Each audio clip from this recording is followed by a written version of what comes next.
O alívio cômico, ele é um dos elementos mais importantes em qualquer narrativa. Um enredo que se mantém ali no mesmo clima o tempo todo, ele é facilmente muito cansativo de se ler.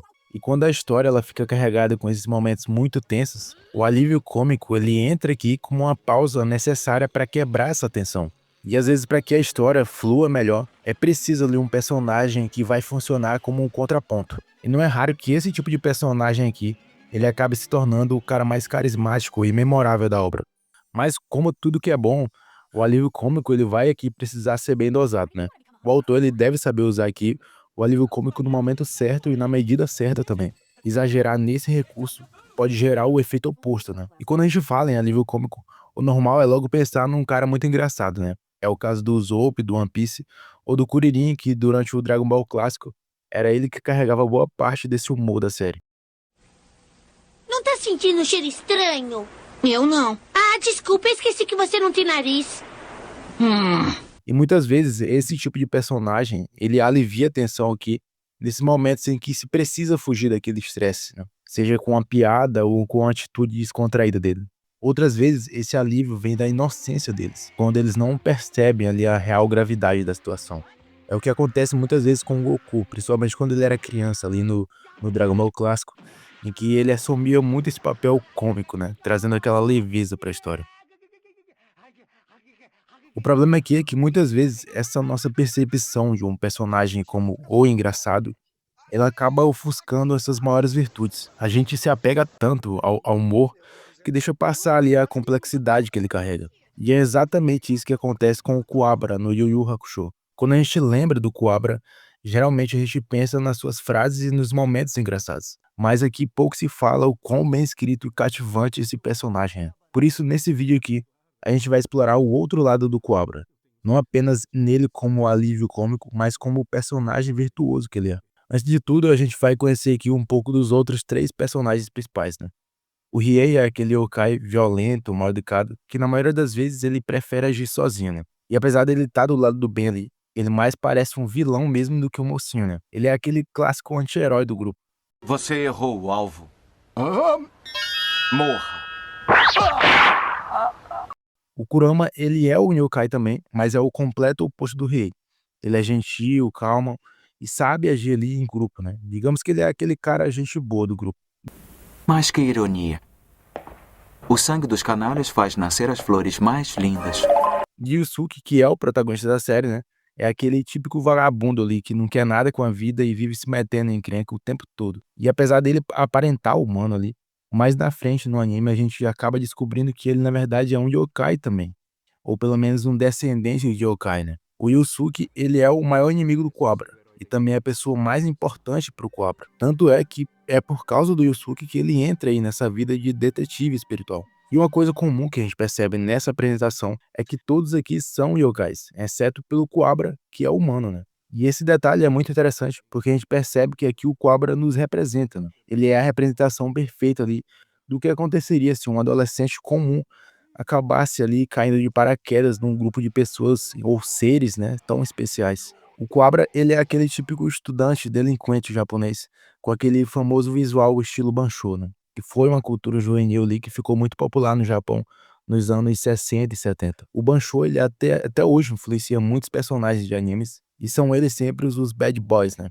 Só que o mais intrigante aqui é ver como essa imagem do bad boy do Cobra, ela é quebrada aos poucos. Primeiro no velório do Yusuke, em que, quebrando todas as expectativas, o Cobra chora, né, inconformado ali com a morte do rival. E de todas as pessoas presentes ali, ele era com certeza a pessoa mais improvável de derramar uma lágrima. E o interessante aqui é que apesar dessa aparência durona do Cobra, ele tá longe de ser um bad boy.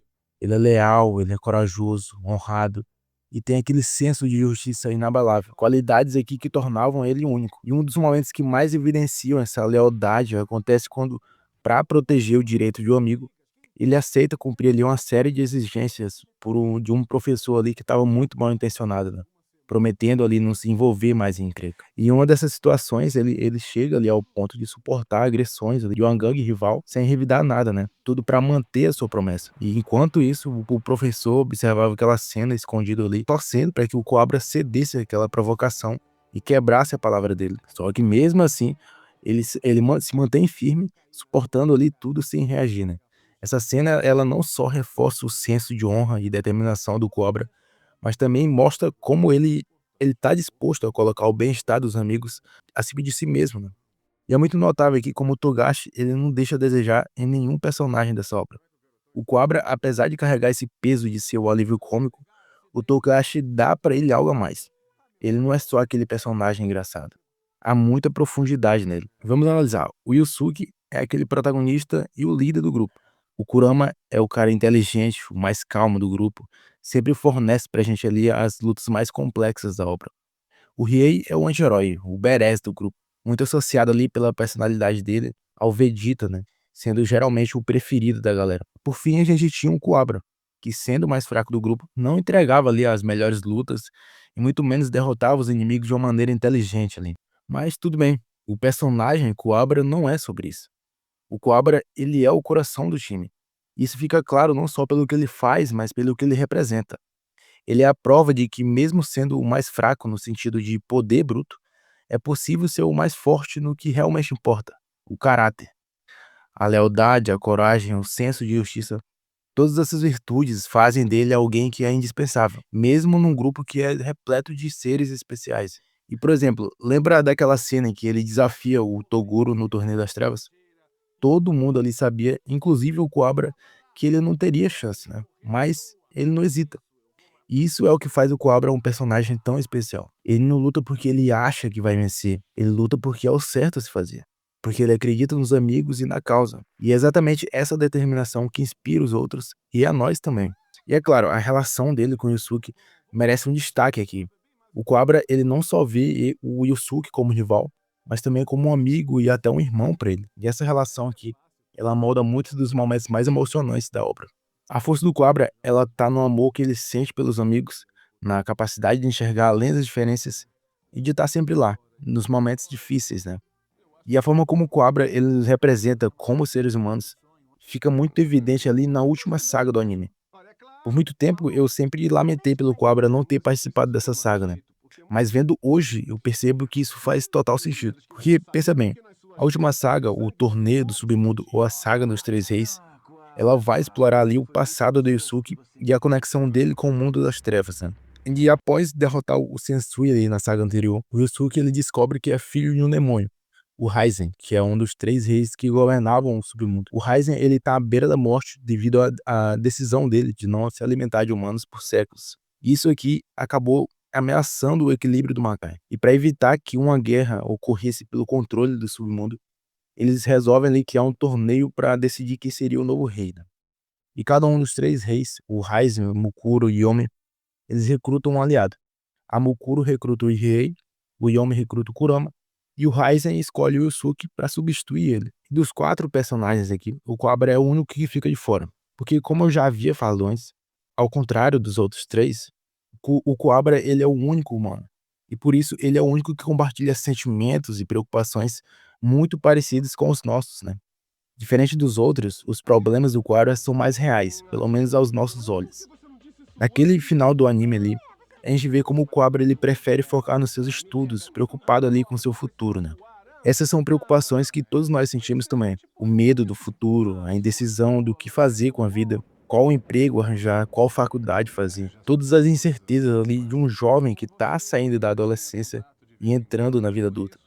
O Cobra ele acaba percebendo que não fazia parte daquele mundo dos seus amigos. E que, apesar de amar muito eles, era necessário ali que eles seguissem por caminhos diferentes. E isso é triste, só que é algo que faz parte do crescimento pessoal.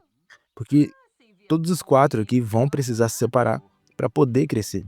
O Cobra, ele é muito mais que um alívio cômico. Ele é um personagem que nos lembra ali que a força não é apenas sobre derrotar inimigos ou carregar os momentos mais dramáticos da história. A verdadeira força aqui vem de princípios, de estar disposto ali a se sacrificar pelo que é certo e de ser leal àquelas pessoas que você ama.